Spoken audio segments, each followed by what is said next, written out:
Ubizo Lungibize engalweni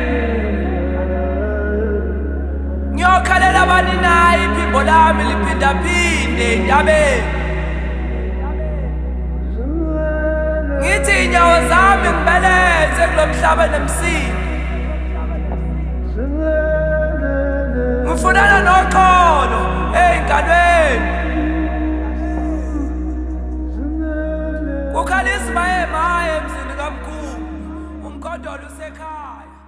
Sawubona to you, sawubona to yours, from one great spirit to another. Igama lami uThulani Malevu. Welcome to Ubizo. Today we speak of the first altar, the first temple, the first inheritance, the land. Because before gold, before kingdoms, before prayer, there was earth. Izwe, Umhlaba, wobuntu. Land is not land. Land is memory.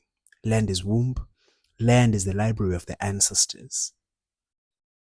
To lose land is not poverty. It is spiritual amputation. And today, we reclaim the soil. In Alkebulan, we did not own land. We were born of Umhlaba. We belonged to it. Msamu, the sacred ground of the family, was not where we lived, but where our spirit rooted. Our teachings were clear. Land is a living consciousness. The soil remembers your footsteps.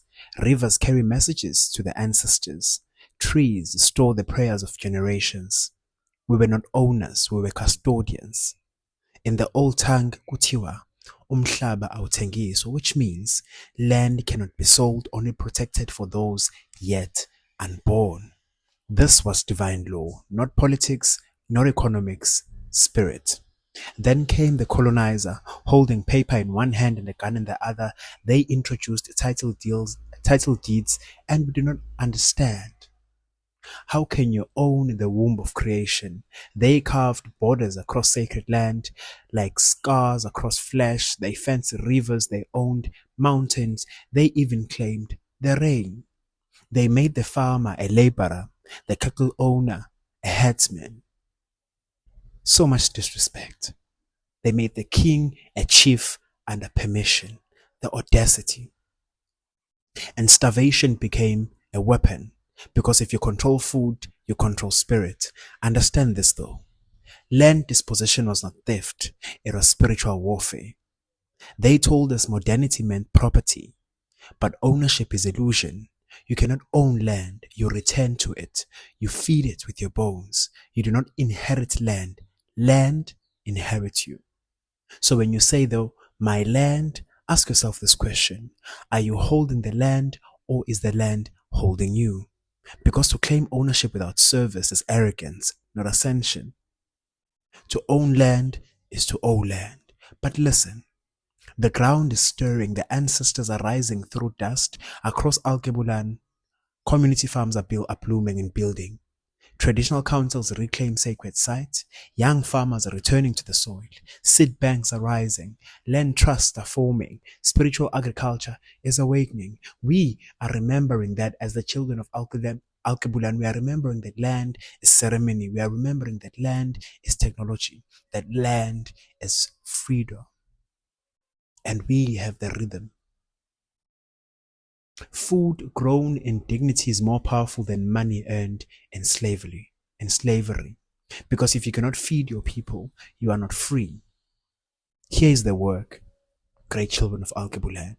Create community land trust, grow ancestral crops, teach children to plant, to harvest, and to pray with soil. Learn rain patterns, moon cycles, seed wisdom, farm spiritually, not industrially. Build food co-ops and community kitchens. Protect sacred sites, mountains, rivers, and forests. Put land in the hands of family elders, children, not banks. Every seed planted is a prayer. Every harvest is an altar. And therefore ask yourself this one question daily. Am I feeding my bloodline or feeding the system? While said it, repeat after me. I am soil. I am seed. I am lineage rooted in sacred earth. I do not own the land owns me. I return to my duty as custodian, as protector, as child of the soil. I walk with the ancestors beneath my feet. Breathe, great child of Alkebulan. Feel the ground knowing your name. Sawubona to umhlaba wako, sawubona to isizwe sakho. May your footsteps rather be your prayers. May your hands feed the future. Land remembers those who hear her. Ngiyathokoza emakhosini, camagwini. Until next time, okuhle, umusa, kanye nokukhanya ekuhambeni kwakho. Light, blessings, and mercy upon your journey.